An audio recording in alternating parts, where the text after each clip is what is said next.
Bonjour, je suis heureux de vous accueillir pour cette 7e édition du GNV Mag. Nous sommes à Limoges, en Nouvelle-Aquitaine, une région pionnière dans le développement du bio-GNV en France.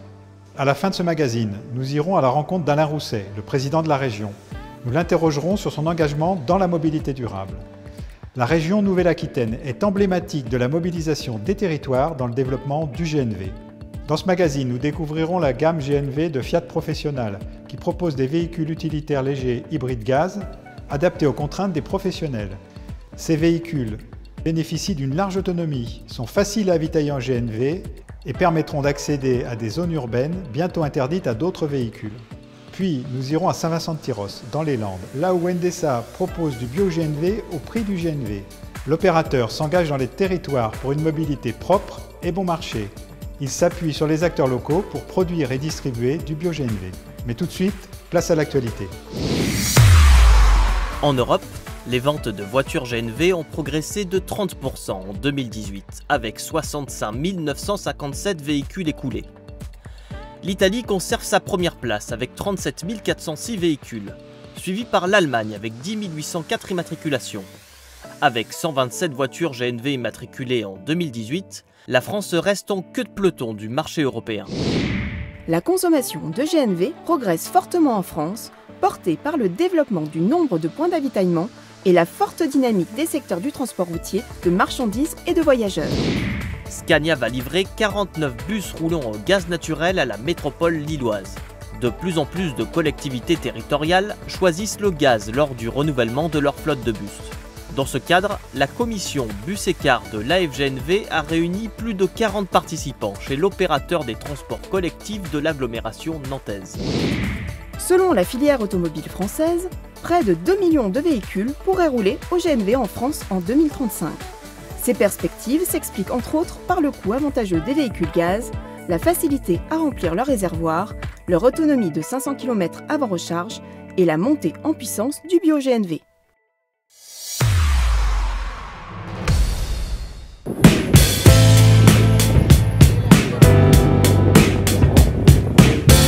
Fiat est l'opérateur historique du véhicule hybride GNV depuis 1939. Le constructeur a développé la plus large gamme de véhicules utilitaires au GNV bio-GNV du marché. Je vous propose d'embarquer avec Alice pour découvrir les atouts du GNV et du bio-GNV en zone urbaine. C'est parti!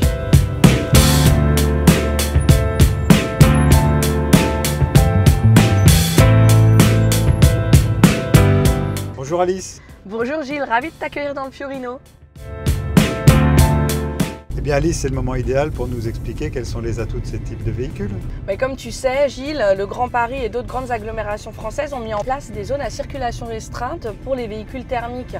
Le Fiorino et toute la gamme GNV Fiat Professional permettent de continuer à circuler dans ces zones restreintes. Regarde, il me suffit d'appuyer sur ce bouton pour passer simplement de l'essence au GNV. Ce sont donc des véhicules parfaitement adaptés aux nouveaux besoins des professionnels. Exactement. L'un des enjeux de la solution GNV, Gilles, c'est l'approvisionnement en carburant et son prix bien sûr.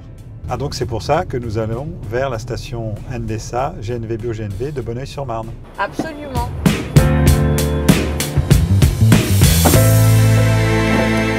On vient d'arriver sur la station, je vais te montrer comment on fait un plein. Tu vas voir, c'est hyper simple. Ah oui, effectivement, c'est très simple. Mais alors, quel est le prix du carburant ?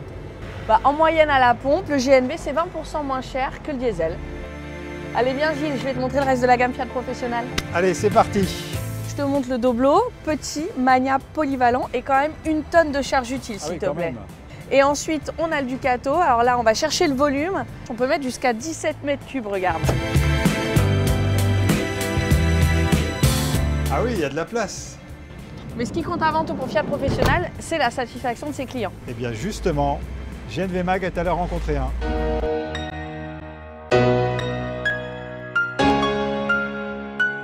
Nous sommes la société Écolo-Courses Paris. Nous intervenons aussi bien en région parisienne que sur tout le territoire national.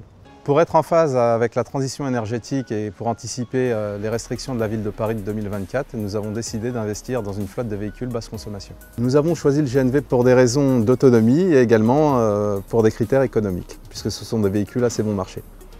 Pourquoi avoir choisi Fiat Professional? Parce que ça fait plus de 50 ans aujourd'hui qu'ils maîtrisent la technologie GNV, d'une part, et deuxièmement, sur les véhicules Fiat Doblo, nous avons une capacité de charge de 800 kg et de 5,3 m3, ce qui est non négligeable.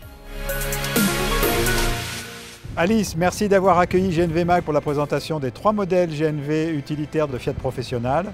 Et alors, l'avenir, c'est quoi? Écoute Gilles, pour l'avenir, on va continuer à développer notre gamme pour accompagner la croissance du GNV en France. Merci Alice. Merci Gilles.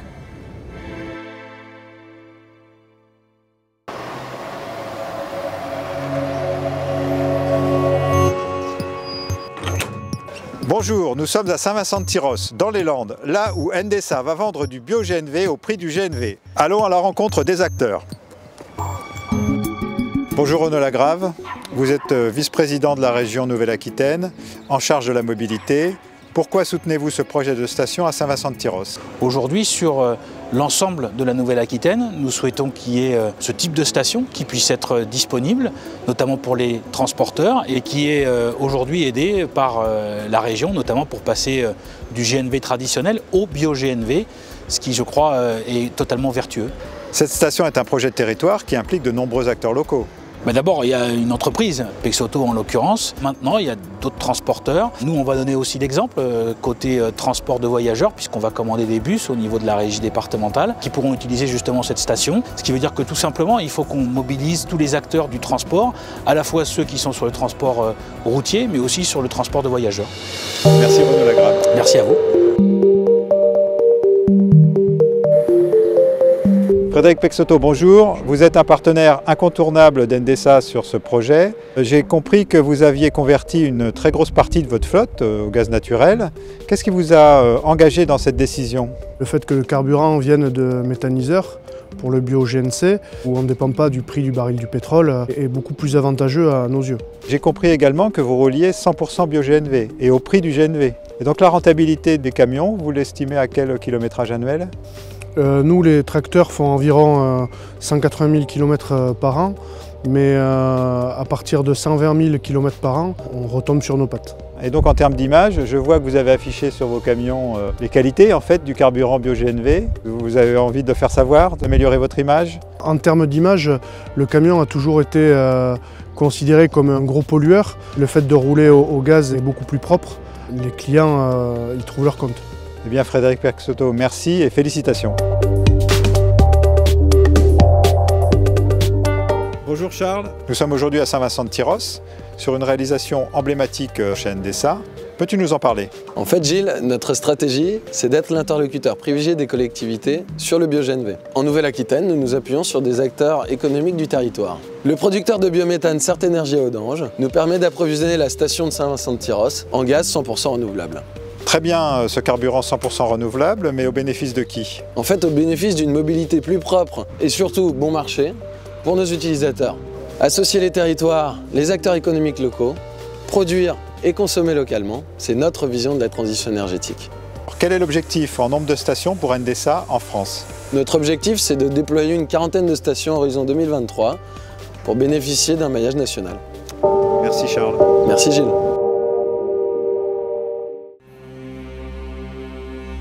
Allons rejoindre Alain Rousset, c'est parti.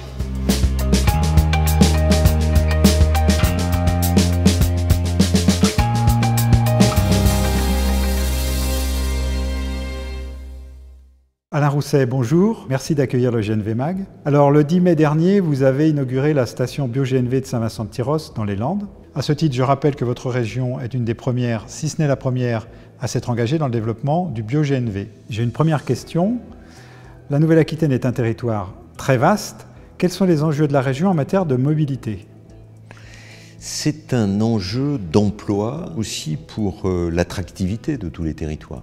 C'est pour ça qu'on va doubler nos investissements au niveau ferroviaire, parce que c'est la responsabilité directe de la région, qu'on est en train de réexaminer les circuits des transports interurbains, puisque depuis la loi NOTRe, on a la responsabilité et des transports scolaires et des transports interurbains. Donc il y a une réflexion globale. Et comment j'accompagne aussi les collectivités par des contrats de mobilité, tous les territoires de la Nouvelle-Aquitaine, pour faire en sorte que tout le monde soit embarqué dans le même projet. Alors justement, ce qui fait sens aujourd'hui, c'est décarboner les transports, ça devient une urgence. Quelle est votre stratégie en la matière et quelle place accordez-vous au bio-GNV dans cette stratégie? C'est un vrai défi. Les énergies alternatives, elles ne sont pas toutes au point et elles ne sont pas toutes massives. Imaginez, on fait rouler 5500 cars tous les jours sur la Nouvelle-Aquitaine. Sur la Nouvelle-Aquitaine. Que ce soit en transport scolaire ou en transport interurbain. Ça suppose de passer à une énergie propre. Et à l'intérieur de cette énergie propre, il y a bien sûr le GNV et le bio-GNV, qui est ma cible. Qui dit bio-GNV dit biométhane. Et vous avez exprimé une ambition extrêmement forte l'autre jour à Saint-Vincent-de-Tyrosse en matière de production de biométhane pour votre région. Pourquoi? D'abord parce qu'on a le potentiel. À partir des méthaniseurs, on est la première région agricole. Et effectivement, l'objectif, c'est que nous puissions être excédentaires en bio-GNV. Ensuite, il y a l'obligation de mettre à la disposition, comme on l'a fait à Saint-Vincent-de-Tyrosse, des lieux d'avitaillement. On sait le bénéfice que le GNV et le bio-GNV ont en matière de dégagement de NOx, de CO2, etc. etc. D'ailleurs, quand on a fait faire l'étude par des scientifiques de l'élévation de la température et des risques climatiques dans la région Aquitaine, on s'est aperçu que la partie la plus polluée en matière de microparticules, c'était l'ex-National 10. Cette voie qui traverse du sud au nord ou du nord au sud, vous imaginez les enjeux de pouvoir basculer les flottes de transport, d'abord celles qui sont à notre main, si j'ose dire, transport routier, les TER, dont certains, pour des raisons d'absence d'électrification, roulent au diesel. Je vous interromps, mais il pourrait tourner au gaz? Ça suppose un peu de R&D, mais sûrement, bien sûr. C'est en tout cas notre objectif.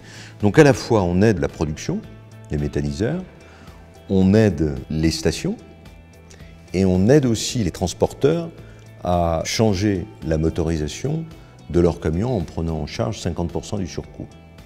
Alors pour conclure, auriez-vous un message à passer aux acteurs de la filière qui nous regardent?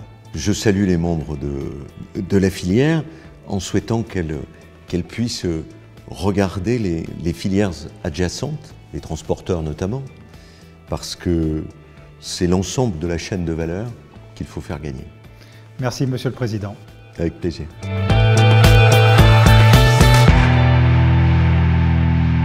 Ce magazine est maintenant terminé. Merci et à bientôt. Pour ne rien manquer de l'actualité de la filière GNV, une seule adresse: www.afgnv.info.